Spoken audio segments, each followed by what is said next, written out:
I've been having my sourdough is ready, my sourdough starter, so I'm going to start our pretzels. Let me push you down right here so you can see. It calls for 1/2 cup of the starter. This is what it looks like. It's like a pancake mix. And I'm wondering if my last starter, when I made the bread, was maybe a little too thick, and that's why my bread was a little denser than I had liked it. But this is supposed to be perfect. I checked it. I put a little bit in water, and if it floats, then it's good. And it did float. So it takes that, and it's 1.5 cups. No, I'm sorry, 1 cup of water and 1 tablespoon of water. I'm just going to kind of mix it around as I go because I don't want to just put everything in there as in a lump. So I'm just going to mix it like that. And then we have 4 tablespoons and 4 cups and 2 tablespoons of flour and 2 teaspoons of sea salt.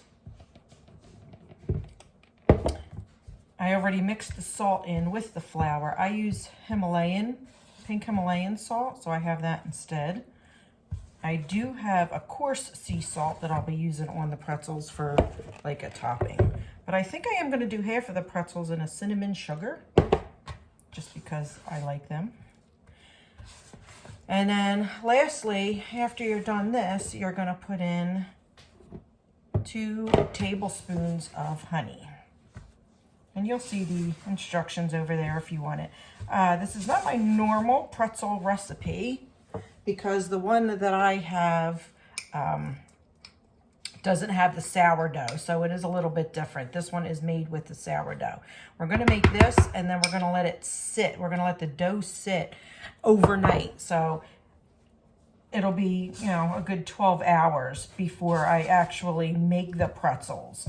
And that's just like a slow rise. That's what the recipe called for, so we're going to see how it works. Now, you're supposed to knead this for either 10 minutes by hand or 6 minutes in a mixer. So I'm going to use my Ninja here and turn this on for 6 minutes. I just kind of want to get it blended together before I stick it in the Ninja so that the Ninja could do its job. But it does have like a dough, a little dough mixer and then a dough butt in one here. So let's just stick it all in there. I'm making a mess. Per usual, right? But look, I'm wearing an apron this time. So this way, if I make a mess of myself, I won't get too dirty. All right. We're going to start this 6 minutes, and we'll see what the dough looks like. I have my dough out right now. The Ninja was acting up a little bit, and I think it's because the dough it's thick. So it is a little too thick, and we didn't want to like burn out the motor or anything in it. So I did take it out, and I've been kneading it by hand for a little bit. But what we're going to do is, I've been kneading it for a little while. This is why I have a bread machine. Remember, who the hell wants to do this all the time? Anyway, I almost have it good. And then what I think I'm going to do, let me just give it another little, make it pretty. I lightly greased my bowl. I'm going to stick the dough in there. So this is what it looks like right now. Tomorrow morning, it should fill the rest of the bowl, and it should double in size. And we're going to cover it up with some plastic wrap here. Let it go, and we'll check back with it and make our pretzels.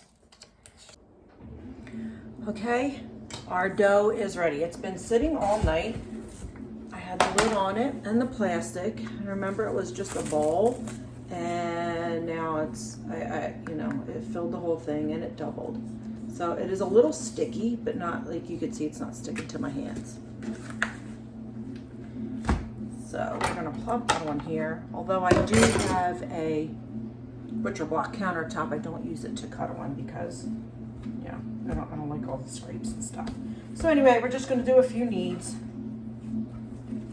And then we're gonna be cutting, we're gonna be cutting it in pieces and then stripping them out. I use a pizza cutter. It's a little bit easier that way. I'm thinking this much per row, I don't know, and I'll adjust from there. I am not gonna do actual pretzels.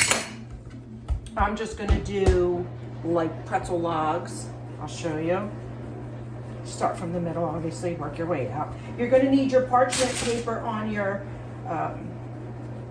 cookie sheets ready, because you are gonna put them on the parchment paper, and then you're gonna let them sit for like 20 minutes, 30 minutes, so just they get a little bit puffed to them.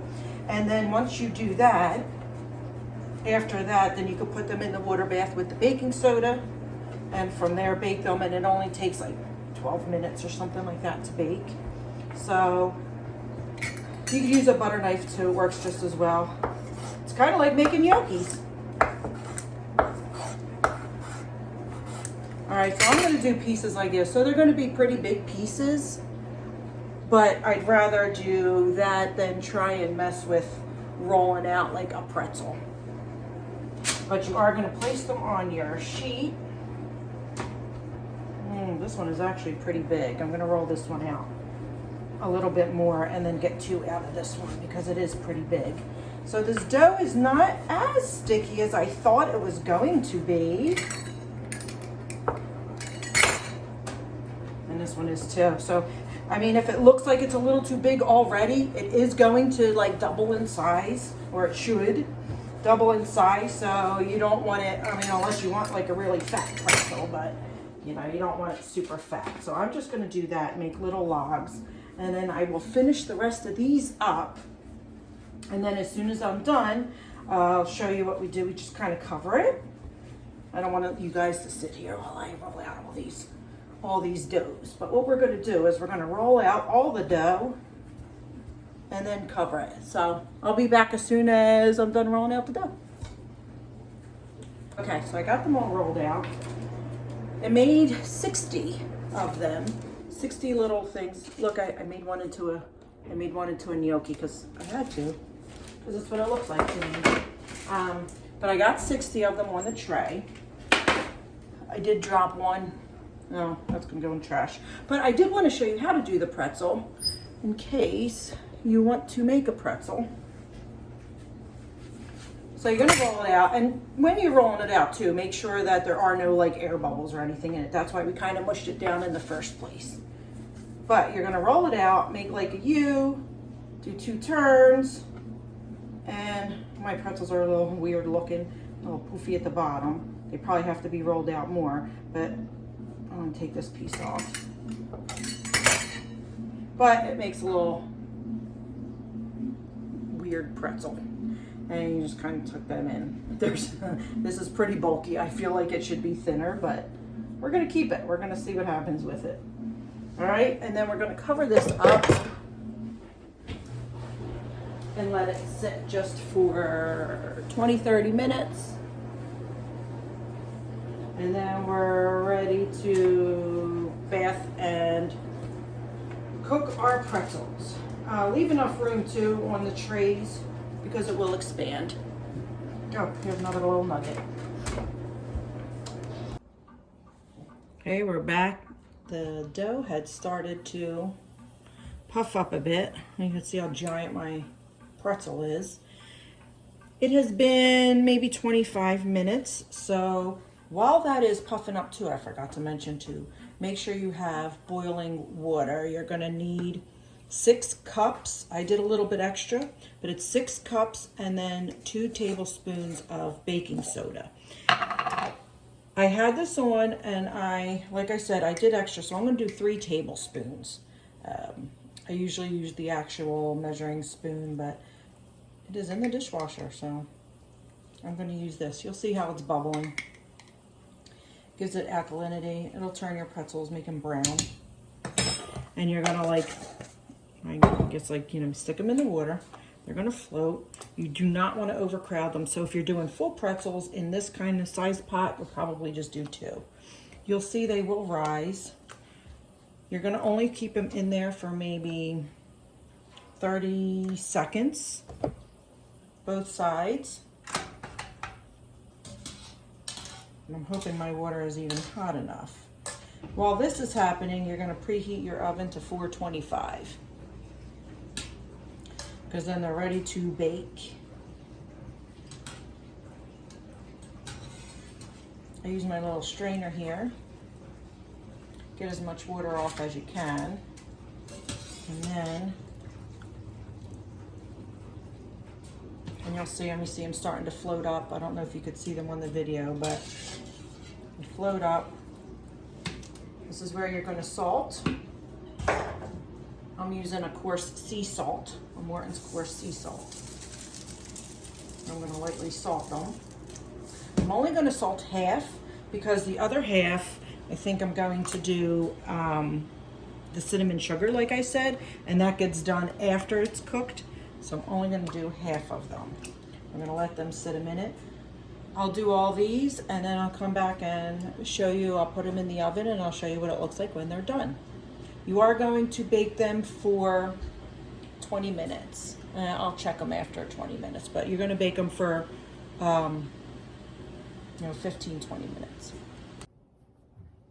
Okay, time is up. It took 16 minutes. So be checking it after 14 minutes to make sure that it is not doughy in the middle and is not burnt on the outside. So we are at 16 minutes, like I said. Let me put this down so you could see. I'm going to take them out of the oven. I got hand mitt this time so I don't burn my hand. So they look good. I'll show you what they look like. So these are the ones without the salt that we are going to make cinnamon sugar. And these are the ones with the salt. Look how giant my, let me show you my pretzel. They're like little fat, unorganized messes, kind of like me. But as long as they taste good, they're hot. But it's a fat pretzel, but it's a pretzel. So, let me move my coffee pot. I have some melted butter here, and what I'm gonna do is I'm not gonna dip them or anything. I'm just gonna brush the tops with the butter. And then I had made cinnamon sugar. You guys know I don't measure. So my measurement would probably be a 1/4 cup of sugar. And I did a lot of cinnamon, so I just kind of threw a bunch in there, but say 3 tablespoons. But if you want an actual measurement, it does call for 3/4 cups of sugar and 3 tablespoons of cinnamon. But like I said, I didn't do that. You could also put brown sugar inside your water when you're doing that water bath, and it'll give this a little bit more of a brown color, but I don't need that extra sugar in there just for color. I don't care what it looks like as long as they taste good. Here's my cinnamon sugar, and again, instead of dipping, I'm just going to kind of like sprinkle it on top. Hopefully I have enough here. Oh yeah, I have plenty. So it is more cinnamon than sugar in my little batch here, but it'll just kind of soak on the top. I might as well use it all. I made a lot of cinnamon sugar here. I didn't realize. So note to self, you can use less unless you're doing more pretzels in the cinnamon sugar. All right, let's take one and we'll split it in half and see what it looks like. So, it's hot. Ow! But you could see it's not doughy. Pat's gonna taste it. And he's going to be our taste tester. Is it hot? It's hot. Is it good though? But it's good. There you go. It's hot. They're hot, but they're good. I'm going to dig into the cinnamon sugar, but I think I'm going to let it cool for a little bit first. So hope you like the pretzels. I hope you make them. They're not so hard to make. They're pretty easy. Look, Pat's looking for more. Let's do that one. It's just a big pretzel. I will take this one. But they are easy. It does take a little longer if you're going to do the rise. But if you have it rise overnight, then it's fine. They do a quick rise. As soon as it doubles, you can use it. So you don't have to let it rise. I can do the overnight. But it's not so hard to make. Now, remember I said I was going to freeze dry them. I'm not because I don't have enough here. We're just going to eat them. And then you can freeze them, though. And then just kind of stick them in the oven and they'll, be good again. So I might do more because I do have more sourdough, but that is what I'm going to use my sourdough for. He's back for a cinnamon sugar. You're dripping sugar all over. Is it good? It's hot. That's good too. Is the cinnamon sugar better? I like the salt one. All right, he likes the salt one better. He's always my taste tester. I don't taste anything when I'm cooking. I always give it to him, and then he tells me what to add, what to not add. I probably should taste myself, but I just don't. I don't know why. Anyway, hope you liked the video, and I hope you make your own pretzels because they are yummy.